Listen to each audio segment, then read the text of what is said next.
बैंडेड करेत अहिराज बंगरस फैसियाटस, इस सांप के विषय में भी लोगों में इतने अंधविश्वास हैं कि ये अपनी पूंछ से, हमारे क्षेत्र में पूंछ को लेंगड़ा कहा जाता है, पता नहीं इसका क्या अर्थ है, लेकिन अब पूंछ को लेंगड़ा बोलते हैं तो अर्थ भी पूंछ ही होगा।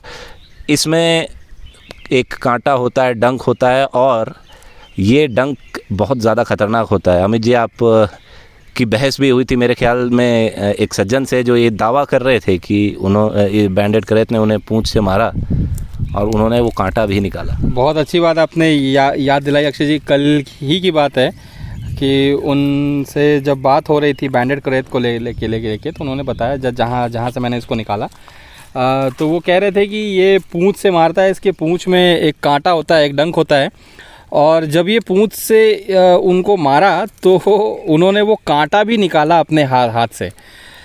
तो ऐसा भ्रम जो है वो अकेले उन सज्जन के ही दिमाग में नहीं है, ये बहुत सारे लोगों के दिमाग में है कि उसके पूंछ में कोई कांटा होता है और जब वो उसको ये मुंह से नहीं काटता, ये पूंछ से मारता है, और इसका जो डंक होता है वो बहुत जहरीला होता है और उससे इंसान की मौत हो जाती है।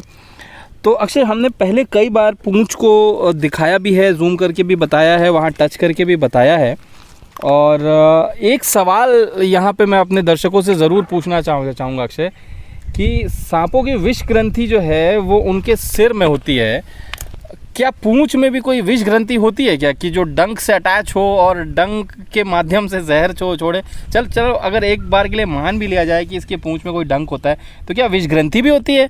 हमने तो कई बार देखा है कि जहरीले सांपों को भी सिर काटने के बाद लोग उनका बाकी का शरीर जो है वो खा लेते हैं। तो ये कैसे संभव हो पाता है, अगर जो लोग ये दावा करते हैं कि ये डंक से जो है मार के जान ले लेता है? तो इस दावे को अपुष्ट करने के लिए मैं चाहूँगा, वैसे तो हम नहीं करते हैं, लेकिन अगर आप इसकी टेल होल्ड कर पाएँ और हम थोड़ा नज़दीक से छू कर दिखा पाएँ कि क्या वाकई कोई कांटा होता है या नहीं। जी बिल्कुल। तो ये सांप यहाँ बैठा हुआ है और हम कोशिश करते हैं कि बिना इसको ज़्यादा परेशान किए इसकी टेल को थोड़ा सा होल्ड करने का प्रयास किया जाए, लेकिन लगता है ये नाराज़ हो रहा है। तो मैं यहाँ से आपको दिखाने की कोशिश करूँगा। ये रहा इसका टेल और ये रहा मेरा हाथ। आपको कहीं भी कोई किसी प्रकार का कोई डंक नहीं दिखेगा, ना मुझे उंगली से टच करने पे कोई डंक फील हो रहा है। हास्यास्पद ना समझा जाए इसको, लेकिन मैं एक पॉइंट की बात बता रहा हूँ, क्योंकि ये एक टेरेस्ट्रियल सांप है, ज़मीन पे रहने वाला सांप है, जिसकी टेल बहुत लंबी नहीं होती है। तो हो सकता है कुछ इस जगह पे इसका एनल पार्ट होता है, और हो सकता है कि इसका जो पेनिस है वो इंसानों ने टच कर लिया हो इसको होल्ड करने के चक्कर में, और उसको कहीं डंक समझ लिया हो। तो ये एक संभावना हो सकती है। इसके अलावा और कोई संभावना नहीं लगती अक्षय कि डंक जो है वो इसकी पूंछ में है और डंक में जहर भी है। एक और होता है अमित, जब मेटिंग का सीज़न होता है तब टिकल करते हैं, जो मेल स्नेक होते हैं वो फीमेल को अराउज करने के लिए टिकल करते हैं। एक पर्टिकुलर ऑर्गन भी होता है जी। तो संभव है कि उस टिकलिंग ऑर्गन को ही लोग समझ लेते हो कि ये डंक है। तो फिर ऐसा केवल बैंडेड करेत के साथ ही क्यों? जी, क्योंकि इसका पूंछ का आकार आप देखेंगे, इसके पूंछ का जो बनावट है ये बाकी पूंछ से थोड़ा सा अलग है। कोई नहीं ले लेंगे। तो इसकी पूंछ की बनावट अगर आप देखेंगे तो बाकी सांपों की पूंछ की बनावट से थोड़ा अलग है। इसका पूंछ जो है पतला नहीं हो रहा है, थोड़ा ब्लंट है, शार्प नहीं है, ब्लंट है। तो कई बार लोगों को लगता है, और ऊपर से ये जो काला रंग जो है, काला पीला रंग जो है, ये अपने आप में बहुत चमकदार होता है, ख़तरनाक लगता है। तो इनको लगता है कि यार पूंछ पतला नहीं हो रहा है, काफ़ी थिक है, और वहाँ पे एक बिंदु, एक पॉइंट सा दिखता है इनको, तो लगता है कि यही कोई डंक है, और इस डंक से मार के जो है ये जान ले सकता है। कई लोग तो ये भी मानते हैं कि ये खेतों की मेड़ में जो है छेद बना देता है, और छेद बना के आर पार चला जाता है। एक पिछले दिनों हमने वीडियो डाला था बैंडेड करेत का ही, उस पर एक सज्जन ने कमेंट किया था कि ये सांप नहीं काटता, हमारे गांव में बच्चे तक इसे खिलौना समझकर खेलते हैं। तो आप इस तरीके की बातें ना बताएं कि बैंडेड करेत जो होता है वो बहुत ज़्यादा जहरीला होता है। उनके अनुसार ये तो बिना जहर का एक सांप है। तो जहरीला होना और न काटना ये दोनों अलग अलग बातें हैं अक्षय। जहाँ तक न काटने की बात है, हाँ बिल्कुल ये सांप शांत है, बाय नेचर बहुत शांत है।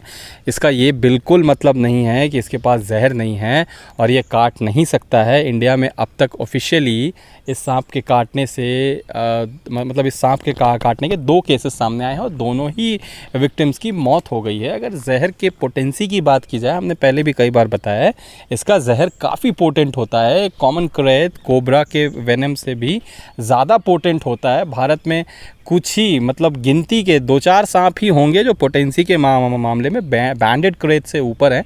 वो भी क्रेत स्पीशीज़ के ही सांप है जो बैंडेड क्रेत से ऊपर है, वरना इसका जहर बहुत ही ज़्यादा पोटेंट होता है। और ये बिल्कुल ना समझा जाए कि इसमें जहर नहीं होता है सिर्फ इसलिए कि ये काटता नहीं है। काट सकता है, बिल्कुल काट सकता है, नेचर इसका थोड़ा शांत है।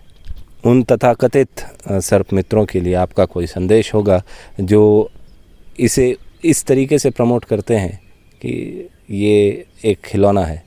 अक्षय, अव्वल तो मैं उनको सर्प मित्र समझता ही नहीं हूँ। वो सांपों के लिए सबसे बड़े दुश्मन है और समाज के भी सबसे बड़े दुश्मन है। हर वो व्यक्ति जो समाज में किसी भी चीज़ को लेके भ्रम फैलाता है या भ्रम स्थापित करता है, वो समाज का मित्र नहीं हो सकता। वो केवल होता है समाज का शत्रु। अज्ञानता ना फैलाएं। अगर आपके पास ज्ञान नहीं है तो आप कुछ ना करें, आप कुछ ना बताएं। बेटर है कि पहले ज्ञान ले लें और ज्ञान लेके ही आगे ज्ञान को फैलाने का प्रयास करें। तो थोड़ा सा दोस्तों अब इसे टच करके देखा जाएगा कि ये आगे बढ़ता है या नहीं, क्योंकि रिलीज़ करना आवश्यक है और बादल भी काफ़ी गरज रहे हैं, संभवतः बारिश हो सकती है। तो हम एक छोटी सी लकड़ी के माध्यम से इसे टच करेंगे और देखेंगे कि ये आगे बढ़ता है कि नहीं। वैसे लग नहीं रहा है कि ये आगे बढ़ना चाहेगा और हमारा प्रयास रहेगा कि इसे यूं ही रहने दिया जाए। स्टिक का या हमारे यू स्टिक या हुक का हम इस्तेमाल इसलिए नहीं कर रहे हैं क्योंकि अभी अभी बारिश होकर रुकी है और काफ़ी ज़्यादा कोल्ड है स्टिक का टेम्परेचर, और ये इसे टिकल कर सकता है। इसलिए ही हमारा प्रयास है कि इसे स्टिक अभी ना लगाई जाए। तो देखते हैं आगे ये जाएगा या हम यूं ही इसे छोड़ कर जाएंगे। क्या दोनों में से सही होगा? जी बिल्कुल, ये जब इसको फिट लगेगा, सही लगेगा, तो ये जंगल में ज़रूर चला जाएगा अपने आप ही। नए इलाके में जब सांप आते हैं तो ये थोड़ा सा मुआयना करना चाहते हैं। प्लस ये जो सांप है, जब इसको हम दिन में लेके आते हैं, देखिए हम ज़्यादा समय नहीं लगाते सांपों को छोड़ने में। जब जैसे ही ये मिलते हैं, हमारा प्रयास रहता है कि वैसे ही इनको छोड़ा जाए। तो दिन के टाइम में जब इनको हम रिलीज़ करने आते हैं, हम देखते हैं कि ये थोड़े से स्लो हो जाते हैं। ऑब्वियस है, नॉक्टर्नल सांप है ये, रात में निकलना पसंद करते हैं और दिन की एक्टिविटी इनकी बहुत कम होती है। दिन में ये वैसे भी बहुत कम दिखते हैं।